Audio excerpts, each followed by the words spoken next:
తిరిగి BCN news కి స్వాగతం. సత్వర సమస్యలను పరిష్కరించడమే నియోజకవర్గ స్థాయి పీజీఆర్ఎస్ లక్ష్యమని మార్కాపురం జిల్లా కలెక్టర్ ఎం విజయ సునీత తెలియజేశారు. ప్రభుత్వ ఆదేశాల ప్రకారం పట్టణంలోని మాధవి గ్రాండ్ ఇన్ లో నియోజకవర్గ స్థాయి పీజీఆర్ఎస్ కార్యక్రమంలో ఎమ్మెల్యే కందుల నారాయణరెడ్డితో కలిసి ప్రజల నుంచి అర్జీలు స్వీకరించారు. ఈ సందర్భంగా జిల్లా కలెక్టర్ మాట్లాడుతూ నెల రోజుల సమయంలోనే అర్జీల పరిష్కారానికి చొరవ చూపుతామని అన్నారు. అధికారులు క్షేత్రస్థాయిలో సర్వే చేయడం ద్వారా అర్జీలకు సరైన పరిష్కారం దొరుకుతుందని అన్నారు. ఆ దిశగా రెవెన్యూ అధికారులు ప్రణాళిక ప్రకారం ముందుకు పోవాలని ఆదేశించారు. జిల్లా ప్రజలందరికీ ఒక విజ్ఞప్తి. ముఖ్యంగా 4-5 రోజుల పాటు తీవ్ర వడగాలులు, ఎక్కువ టెంపరేచర్స్ నమోదయ్యే అవకాశం ఉంది. దీనికి సంబంధించి మనకు ఏపీ డిజాస్టర్ మేనేజ్మెంట్ ద్వారా ఎప్పటికప్పుడు సలహాలు, సూచనలు కూడా అందజేయడం జరుగుతుంది. ముఖ్యంగా వాతావరణంలో ఎక్కువ టెంపరేచర్స్ ఉండడం కారణంగా దయచేసి ప్రజలందరూ కూడా తగిన జాగ్రత్తలు పాటించాలి. అత్యవసరమైతే తప్ప ఎవరు కూడా బయటికి రాకుండా ఉండాల్సిందిగా మనకి. ముఖ్యంగా తగిన నీరు తాగడం, వడదెబ్బకు గురి కాకుండా చూసుకోవడం, ఇలాంటి జాగ్రత్తలు పాటించడం కారణంగా వారికి ఇబ్బంది లేకుండా చూసుకోవచ్చు. ముఖ్యంగా పిల్లలు లేదా వృద్ధులు వీరందరినీ కూడా జాగ్రత్తగా చూసుకోవాల్సింది. డిపార్ట్మెంట్ తరఫున జిల్లాలో ఉన్నటువంటి అన్ని శాఖల అధికారులను ఇప్పటికే అప్రమత్తం చేయడం జరిగింది. ముఖ్యంగా వడదెబ్బ తగినటువంటి ప్రజలకు వారికి సంబంధించినటువంటి ఏదైనా ఇష్యూస్ అర్జెంట్ గా టేకప్ చేయాల్సిందిగా అందరూ పిహెచ్సి డాక్టర్స్, అదేవిధంగా ఉన్నటువంటి అధికారులు, వైద్యాధికారులు అందరినీ కూడా ఆదేశించడం జరిగింది. అదేవిధంగా డ్రింకింగ్ వాటర్ ఇష్యూస్ రాకోకుండా ఇప్పటికప్పుడు వాటిని సమీక్షిస్తూ ఏవైనా చిన్న ఇష్యూస్ ఉన్నట్టు వాటిని టేకప్ చేసి రిజాల్వ్ చేయాల్సిందిగా కూడా ఆర్డబ్ల్యూఎస్ శాఖ వారిని ఆదేశించడం జరిగింది. కాబట్టి ప్రజలందరూ కూడా మరి ఈ 5-6 రోజుల పాటు దాదాపుగా 45 డిగ్రీల పైన ఉష్ణోగ్రతలు నమోదవుతున్నాయి. కాబట్టి దయచేసి ఎవరూ కూడా వీలైనంత వరకు పగటి సమయంలోనే, అంటే మధ్యాహ్నం కాకుండా పగటి సమయం తెల్లవారుజామునే తమ కార్యక్రమాలు పూర్తి చేసుకుని వీలైనంత వరకు మధ్యాహ్న వేళల్లో బయటికి రాకుండా చూసుకోవాల్సిందిగా. శనివారం నాడు ఆ కార్యక్రమాన్ని ప్రారంభించడం జరిగింది. ఇది 2వ శుక్రవారం, నెక్స్ట్ శుక్రవారం 3వది, ఆపై వచ్చే శుక్రవారం 4వది. ఇలా ఒక నియోజకవర్గంలో 4 శుక్రవారాల పాటు ఈ రెవెన్యూ సమస్యలు, ఇతర సమస్యల మీద దృష్టి పెట్టి పూర్తి చేయమని చెప్పి మన ముఖ్యమంత్రి గారు ఇచ్చినటువంటి ఆదేశానుసారం ఈ కార్యక్రమాన్ని నిర్వహిస్తా ఉన్నాం. దీనికి ప్రజలందరూ కూడా దీన్ని సద్వినియోగపరచుకోవాలని విజ్ఞప్తి చేస్తా ఉన్నాం. మన మార్కాపురం నియోజకవర్గంలో ఉన్నది రెవెన్యూ సమస్యలు ఏ నియోజకవర్గంలో కూడా లేవు.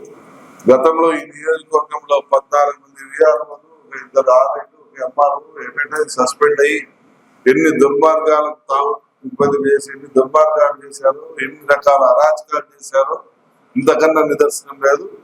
ఇటువంటి అన్నిటిని రెక్టిఫై చేసుకుంటూ మళ్ళా భవిష్యత్తులో అటువంటి తప్పులు జరగకుండా మన కలెక్టర్ గారి ఆధ్వర్యంలో, సహకారంతో ఈరోజు ఈ నియోజకవర్గం అభివృద్ధి పథకానికి నడిపించుకుంటూ ముందుకు పోదాం. దానికి ప్రతి ఒక్కరూ పూర్తి స్థాయిలో సహకరించమని చెప్పి మిమ్మల్ని అందరినీ మనసారా కోరుతూ, మీ యొక్క రెవెన్యూ సమస్యల మీద ఏ సమస్య అయినా, ఒక రెవెన్యూ కాదు అన్ని డిపార్ట్మెంట్ల సమస్యలు కూడా ఇక్కడ ఈ వేదిక ద్వారా పరిష్కరించబడతాయి. మీరు దీన్ని సద్వినియోగపరచుకోవాలని మిమ్మల్ని అందరినీ కూడా మనం చేస్తా ఉన్నాం. నెక్స్ట్ శుక్రవారం నేను కలెక్టర్ గారితో డిస్కస్ చేసి మార్కాపులో పెట్టాలా, ఎక్కడ పెట్టొచ్చా అని చెప్పి మొత్తం డిస్కస్ చేసి దాన్ని డిసైడ్ చేస్తాం. కాబట్టి ఏ ప్రాంతానికి ఆ ప్రాంతంలో కూడా సమస్యను పరిష్కరించడానికి దృష్టి పెడతామని చెప్పి సందర్భంగా మీ అందరికీ మనవి చేస్తూ సెలవు తీసుకుంటాం. సీఎం చంద్రబాబు చేస్తున్న అభివృద్ధిని చూసి ఓర్వలేకనే మాజీ సీఎం జగన్ అబాండాలు వేస్తున్నారని మార్కాపురం జిల్లా గిద్దలూరు ఎమ్మెల్యే ముత్తుమల అశోక్ రెడ్డి అన్నారు. పట్నంలోని బ్రిటన్ స్ట్రీట్ రోడ్డు నిర్మాణ పనులకు ఆయన శంకుస్థాపన చేశారు. వాహనదారుల ఇబ్బందులు దృష్టిలో ఉంచుకుని 7 లక్షల రూపాయలతో రోడ్డు నిర్మాణం చేపట్టినట్టు ఎమ్మెల్యే వెల్లడించారు. ప్రధాని Modi, CM Chandrababu, deputy CM Pawan Kalyan సారథ్యంలో రాష్ట్రం వేగంగా అభివృద్ధి చెందుతుందని అన్నారు. స్ట్రీట్ లో ఏదైతే మనకి ఇక్కడ ఉన్నటువంటి మెయిన్ రోడ్డు ఉందో, మనకి గాంధీ బొమ్మకు వెళ్ళేటువంటి మెయిన్ రోడ్డు ఉందో, ఒకవైపు రోడ్డు కుంగిపోవడం వలన చాలా మంది వాహనదారులు ఆ యొక్క రోడ్డు దీంట్లో ఇబ్బందులు పడుతున్నటువంటి విషయాన్ని స్థానిక వార్డు కౌన్సిలర్ లొక్కు రమేష్ గారు, అలాగే తెలుగుదేశం పార్టీ నాయకుడు వెంకటప్ప గారు వీళ్ళందరూ నా దృష్టికి తీసుకురావడంతో దీనికి ఒక 7 లక్షల రూపాయలు నిధులు పెట్టి ఆ రోడ్డును వెంటనే సిమెంట్ వేపించి ఇబ్బంది లేని విధంగా తయారు చేసేదానికి ఇప్పుడు ఇక్కడ భూమి పూజ చేయడం జరిగింది. కాన్స్టిట్యుయెన్సీ గిద్దలూరు నియోజకవర్గంలో ప్రెజెంట్ జరుగుతున్నటువంటి వర్క్లు కానీ, శాంక్షన్డ్ వర్క్స్ కానీ, అంటే ఆన్గోయింగ్ కానీ శాంక్షన్డ్ కానీ 20.57 కోట్ల రూపాయలతో ఇప్పుడు పనులు మనకి ఇక్కడ రావడం జరిగింది. ఈరోజు ఎన్డీఏ కూటమి ప్రభుత్వంలో గౌరవ ముఖ్యమంత్రి నారా చంద్రబాబు నాయుడు గారి యొక్క నేతృత్వంలో ఈ రాష్ట్రంలో ఇటు స్టేట్ హైవేస్ కానివ్వండి, లేకపోతే రహదారులు ఏవైనా కానీ, పంచాయతీరాజ్ కానివ్వండి, మనకి వీటన్నిటికి సంబంధించింది కూడా ఎక్కడ రోడ్లు దెబ్బతిన్నా కూడా వెంటనే ప్యాచ్ వర్క్లు చేయడం కానీ, లేకపోతే ఆ రోడ్లు పూర్తిగా డ్యామేజ్ అయినట్టయితే పూర్తి స్థాయిలో అక్కడ నిధులు పెట్టి మనకు రహదారులు అనేటువంటిది బాగు చేసేటువంటి ప్రక్రియని పెద్ద ఎత్తున ఎన్డీఏ కూటమి ప్రభుత్వం చేపట్టడం జరిగింది. ఈ విధమైనటువంటి విధానం అంటే మనకు ఒక సామెత ఇంతకుముందు చెప్తారు, మనం ఆ ప్రాంతంలో కల్చర్ ఎలా ఉందంటే అక్కడ నుండి రోడ్లను చూసి చెప్పమని చెప్తారు. గడిచినటువంటి ప్రభుత్వంలో రోడ్లకి ఒక తట్ట మట్టి వేసింది లేదు, లేకపోతే ఒక డ్రమ్ము తార వేసింది లేదు. అటువంటి దుస్థితి నుంచి ఈరోజు రాష్ట్రాన్ని అన్ని రకాలుగా రోడ్లే కాకుండా అన్ని విధాలుగా ముందుకు తీసుకుని పోవడం జరుగుతుంది గౌరవ ముఖ్యమంత్రి గారి యొక్క నేతృత్వంలోని ఎన్డీఏ కూటమి ప్రభుత్వం. ఏదేమైనా మా మున్సిపాలిటీలో కూడా, గిద్దలూరు మున్సిపాలిటీలో కూడా ఈరోజు సిమెంట్ రోడ్లు వేసుకోవడమే కాదు, డ్రైన్లు నిర్మించుకోవడమే కాదు, ఇతరత్ర కార్యక్రమాలను కూడా ఇక్కడ పెద్ద ఎత్తున చేపడతా ఉన్నాం. జరుగుతున్నటువంటి పరిస్థితులను కూడా ఒక్కసారి మనం గుర్తు చేసుకుంటే, రాష్ట్రంలో ముఖ్యమంత్రి గారు చంద్రబాబు నాయుడు గారు, ఉప ముఖ్యమంత్రి గారు పవన్ కళ్యాణ్ గారు ఇద్దరు ప్రధానమంత్రి నరేంద్ర మోడీ గారి యొక్క సహకారంతో రాష్ట్రాన్ని అభివృద్ధి దిశలో తీసుకుని పోతుంటే, ఓర్వలేనటువంటి వైఎస్ఆర్ కాంగ్రెస్ పార్టీ అధినాయకుడైనటువంటి జగన్మోహన్ రెడ్డి గారు అనవసరమైనటువంటి నిందలు ముఖ్యమంత్రి గారి మీద వేయడం జరుగుతుంది. వారి యొక్క గ్రాండ్ ఫాదర్ చనిపోతేనో, వారి తండ్రి హెలికాప్టర్లో క్రాష్ అయి చనిపోతేనో లోకం అందరికీ తెలుసు వాళ్ళ చిన్నాన్న గారిని ఎవరు చంపారనేటువంటిది. ముఖ్యమంత్రి గారి మీద నెపమేయడం అంటే, రాజకీయాలనంటే ఒక బాధ్యతాయుతమైనటువంటి వ్యక్తులు ఉన్నటువంటి వాస్తవాలను మాట్లాడాలి కానీ లేనటువంటి అవాస్తవాలను మాట్లాడి సంబంధం లేనటువంటి విషయాన్ని చేస్తూ డైవర్షన్ పాలిటిక్స్ని ప్రజలు స్పష్టంగా గమనిస్తున్నారు. మంచి చేసేవాళ్ళని, అభివృద్ధి చేసేవాళ్ళని, దూరదృష్టితో మన రాష్ట్రాన్ని ముందుకు తీసుకొని పోయేటువంటి వ్యక్తి నారా చంద్రబాబు నాయుడు గారని ప్రజలందరికీ తెలుసు. 5 సంవత్సరాలు అధికారం ఇస్తే నిరంతరం నేను బటన్ నొక్కాను, ఈ యొక్క డైవర్షన్ పాలిటిక్స్ చేస్తే ప్రజలు డైవర్ట్ చేసి ఆ మధ్యలో ఉన్నటువంటి 5ని తీసి 11 ఇవ్వడం జరిగింది. ఇది మనం గుర్తుపెట్టుకోవాలని చెప్పి నేను ఈ సందర్భంగా తెలియజేస్తూ, ఏది ఏమైనా ఎన్డీఏ కూటమి ప్రభుత్వంలో రోడ్లకే కాదు, రైతులకే కాదు, యువతకే కాదు, మహిళలకే కాదు, ఉద్యోగస్తులకే కాదు, అన్ని విధాలుగా ప్రభుత్వం అనేటువంటిది ఈరోజు ముందుకు తీసుకొని పోతుందని తెలియజేస్తూ నేను సెలవు తీసుకుంటా ఉన్నాను. మార్కాపురం మున్సిపాలిటీ వార్డుల సంఖ్యను 35 నుంచి 40కి పెంచడాన్ని స్వాగతిస్తున్నప్పటికీ అధికార పార్టీకి అనుకూలంగా వార్డుల విభజన జరుగుతుందని వైసీపీ నియోజకవర్గ ఇన్ఛార్జ్ అన్నా వెంకటరాంబాబు ఆరోపించారు. 2011 జనాభా లెక్కల ప్రకారం కాకుండా 2025 జనాభా లెక్కల ప్రకారం విభజన చేయాలని ఆయన డిమాండ్ చేశారు. జనాభా లేని ప్రాంతాల్లో వార్డులు ఏర్పాటు చేయడాన్ని ఆయన వ్యతిరేకించారు. ఇప్పటి వరకు మార్కాపురం మున్సిపాలిటీలో 35 మున్సిపల్ వార్డులుండేవి. ప్రభుత్వం నూతనంగా 35 నుండి 40 వార్డుల కింద పెంచి వాటిని సరిసమానంగా విభజించి పరిపాలన సౌలభ్యం కోసం 40 వార్డుల కింద పెంచడం జరిగింది. అందులో భాగంగా మార్కాపూరు మున్సిపల్ కమిషనర్ గారి ఆధ్వర్యంలో ఈ ప్రక్రియ మొదలుపెట్టినారు. 4 రోజుల నాడు మున్సిపల్ కార్యాలయంలో వారు అభ్యంతరాలు ఏదన్నా ఉంటే తెలుపమని చెప్పేసి కమిషనర్ గారి సంతకంతో కూడినటువంటి లేఖ రిలీజ్ చేసినారు.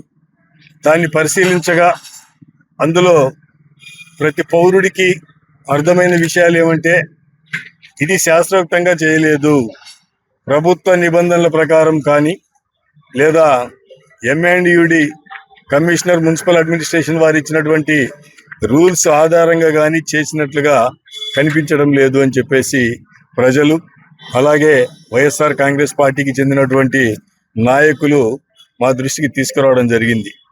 ప్రజలు, వైఎస్ఆర్ కాంగ్రెస్ పార్టీ నాయకులు మా దృష్టికి తీసుకొచ్చిన దరిమిలా అది మొత్తం కూడా కూర్చొని చూస్తే దాంట్లో ఎన్నో అసంబద్ధంగా, ఇర్రెగ్యులర్గా చేసినటువంటి విషయాలన్నీ కూడా గ్రహించడం జరిగింది. వాటన్నిటి మీద కూడా ఈరోజు కమిషనర్ గారిని కలిసి మా అభ్యంతరాలు వ్యక్తపరిచినాం. వాటిని మళ్ళీ రీసర్వే చేపించి రీడిజైన్ చేపించేసేసి మళ్ళీ 40 డివిజన్ల కింద చేయమని చెప్పేసి మేము రిక్వెస్ట్ చేస్తూ లెటర్ ఇవ్వడం జరిగింది. దీంట్లో ప్రధానంగా చూసుకున్నట్లయితే 2011 జనాభా ప్రాతిపదికన 35 ఉన్నటువంటి దాన్ని 40 వార్డులు చేసినారు.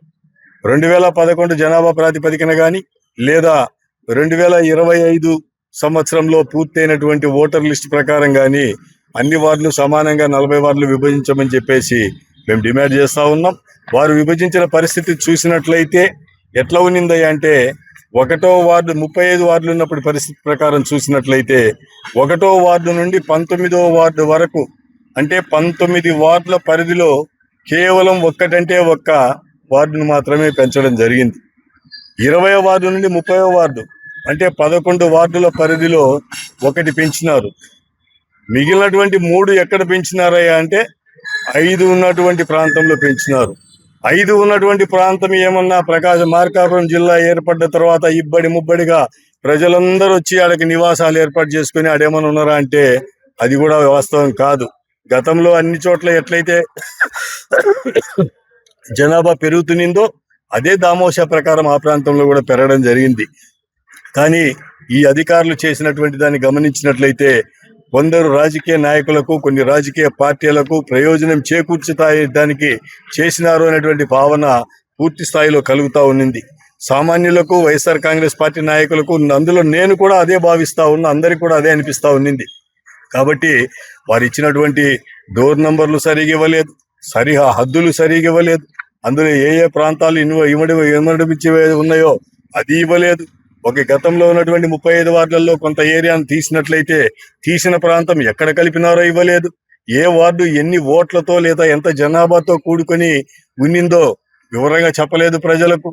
అలాగే మ్యాప్లు కూడా ఎలాంటి మ్యాప్లు కూడా రిలీజ్ చేయలే. కాబట్టి వీటన్నిటి మీద మేము డిమాండ్ చేసినాం, కమిషనర్ గారిని రిక్వెస్ట్ చేసినాం. వార్తలు ముగించే ముందు ముఖ్యాంశాలు మరోసారి.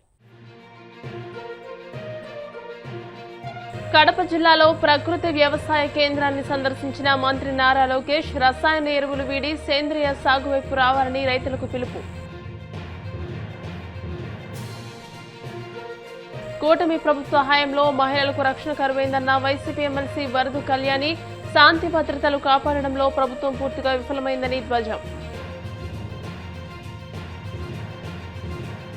పట్టణాలను శుభ్రంగా తీర్చిదిద్దే లక్ష్యంతో మన కాకినాడ మన బాధ్యత పేరుతో ఆపరేషన్ క్లీన్ స్వీప్ కార్యక్రమం చేపట్టాం.